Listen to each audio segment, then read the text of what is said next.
जय भीम साथियों, आज मैं आपके सामने हाजिर हूं एक बहुत ही अहम विश्लेषण के साथ। साथियों, जैसे जैसे चुनाव नज़दीक आ रहा है, बसपा ने अपनी खास रणनीति के तहत अपने पत्ते खोलना शुरू कर दिए हैं, अपने प्रत्याशियों का ऐलान करना शुरू कर दिया है।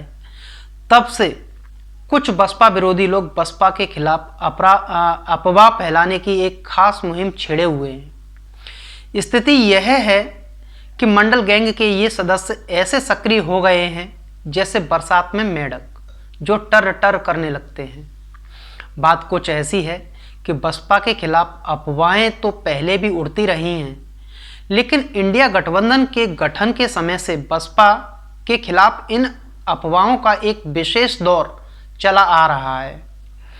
इंडिया गठबंधन की बैठक के दिन लालू यादव ने मीडिया में बयान दिया था कि मायावती को हमने न्योता ही नहीं दिया। उसके बाद एक सभा में उन्होंने कहा कि मायावती ने दलितों को डुबो दिया। अब ये समझिए कि एक तो लालू जी ने बहन जी को न्योता नहीं दिया, ऊपर से अपमानित करने का कार्य किया, तो फिर बहन जी से यह उम्मीद करना कि बहन जी इंडिया गठबंधन में शामिल हो जाएं, तो ऐसी कोई उम्मीद नहीं दिखती है। तो वहीं अखिलेश यादव और राम गोपाल यादव भी लगातार बसपा को इंडिया गठबंधन में शामिल करने का विरोध करते रहे हैं। अखिलेश यादव तो बसपा की गारंटी तक मांगने लगे, जबकि बिना गारंटी वाले जयंत चौधरी और नीतीश कुमार भाजपा के साथ चले गए। तो ऐसे में जब बहन कुमारी मायावती जी का विपक्ष द्वारा जातीय मानसिकता के चलते हमेशा तिरस्कार किया गया, अपमानित किया गया, और उम्मीद की बहन जी इंडिया अलायंस में शामिल हो जाएं, ऐसा कैसे हो सकता है? बहन जी भाजपा के साथ जा नहीं सकती। अब अकेले चुनाव लड़ने का फैसला किया। साथ ही अपने नारे जिसकी जितनी भागीदारी उसकी उतनी हिस्सेदारी के तहत मुस्लिम समाज को टिकट देना शुरू किया। तो जातिवादी मानसिकता से दूषित मंडल गैंग के कुपोषित कार्यकर्ता और समर्थक बसपा को बीजेपी की बी टीम कह रहे हैं। ऐसे में इंडिया गठबंधन के घटक दलों और मंडल गैंग के मानसिक रूप से कुपोषित कार्यकर्ताओं से यह पूछना अनिवार्य हो जाता है कि भाई, जो पश्चिम बंगाल में ममता बनर्जी अलग चुनाव लड़ रही हैं, क्या वह बीजेपी की बी टीम नहीं है? तब इनके पास कोई भी तर्कपूर्ण जवाब नहीं होता, क्योंकि ममता बनर्जी एक ब्राह्मण परिवार से हैं, इसीलिए वह बीजेपी की बी टीम नहीं है।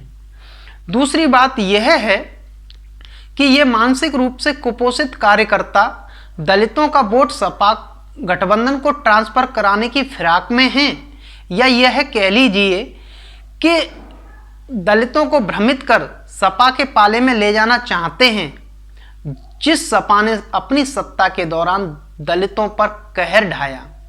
जबकि इनसे पूछा जाए कि तुम्हारा अर्थात ओबीसी का वोट बसपा को क्यों नहीं, तब इनके अंदर का जातिवाद बाहर आ जाता है और बसपा पर बी टीम का ठप्पा लगा देते हैं, जबकि यह जानते हैं कि बसपा न तो भाजपा की बी टीम है और ना ही ए टीम है। वहीं इंडिया गठबंधन के घटक दलों और मंडल गैंग के मानसिक रूप से कुपोषित कार्यकर्ताओं और समर्थकों से यह पूछना अनिवार्य हो जाता है कि भाई, कभी आपने इंडिया अलायंस में बसपा को सम्मानपूर्वक शामिल करने का प्रयास किया? नहीं ना? तो एक स्वाभिमानी दलित महिला आपके चरणों में गिर जाती, या फिर रावण की तरह 2 सीट के लिए टीवी पर आंसू बहाती? नहीं भाई, बहन जी दलित समाज की वह नेता हैं जो दलित समाज के आत्मसम्मान और स्वाभिमान से कभी भी समझौता नहीं करती। यह भी है कि दलित समाज के कुछ साथी जो पथ भ्रमित हो गए हैं, जो इंडिया अलायंस का समर्थन कर रहे हैं, उनसे एक विशेष अपील है कि वह एक बार राजस्थान में कांग्रेस सरकार में हुए इंद्र मेघवाल कांड, बिहार में राजद सरकार में हुए दलित नरसंहार और उत्तर प्रदेश में सपा सरकार में हुए दलित अत्याचारों पर नजर डालें। साथ ही यह भी चिंतन करें कि आखिर वह कौन कौन से कारण हैं कि बसपा गठबंधन में शामिल क्यों नहीं हुई, तो एक ही जवाब निकल कर आता है कि विरोधी दलों की जातिवादी सामंतवादी मानसिकता।